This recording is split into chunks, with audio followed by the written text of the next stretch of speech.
IBA, MBA admission এক্সামে আপনি analytical পার্টে অ্যান্সার করার জন্য কিসব ট্রিক্স বা শর্টকাট ইউজ করতে পারেন। আজকে এটা নিয়ে কথা বলি।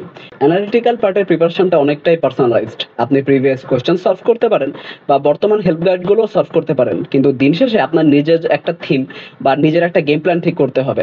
আর অ্যানালিটিক্যাল পার্টে এটা নিয়ে অনেকে অনেক কনফিউজড হয়। অনেকে এটাকে ম্যাথের মতো ভাবে। কিন্তু দিন শেষে ব্যাপারটা আপনার ইমাজিনেশনের উপর অনেকটাই ডিপেন্ড করে। কল্পনা করুন আপনাকে এমন একটা প্রশ্ন দেওয়া হলো যেখানে ৭ জন মানুষ সপ্তাহে ৭ দিন কাজ করবে। এই ৭ জন মানুষের মধ্যে আবার অনেক রকম সম্পর্ক থাকতে পারে। এমন হতে পারে যে ১ম ২ জন একই দিনে কাজ করবে।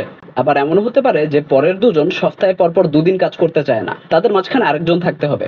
এতগুলো যখন সম্পর্ক দেওয়া থাকবে আর আপনার প্রশ্নের উত্তর দেওয়ার জন্য এটাও নির্ণয় করা লাগবে যে সপ্তাহের কোন দিন কে কাজ করছে, এত কিছু হয়তো আপনি ব্রেনের মধ্যে করতে পারবেন না। আইদার আপনাকে খুব ভালো একটা ইমাজিনেশন রাখতে হবে বা এমন করতে হবে যে আপনি প্রশ্নের উপরেই খুব অল্প ভাষায় সম্পর্কটা লিখে ফেলতে পারেন। যেন অল্পের মধ্যেই আপনি বুঝে ফেলতে পারেন যে কোন সময় কে কাজ করছে আর কার পরে কে কাজ করছে।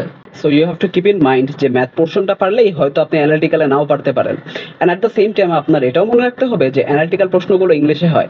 So you have to have a good base of English যেন আপনাকে প্রশ্নে যেটা বোঝাচ্ছে সেটা আপনি ইজিলি কল্পনা করতে পারেন বা নিজের মতো সাজিয়ে লিখতে পারেন।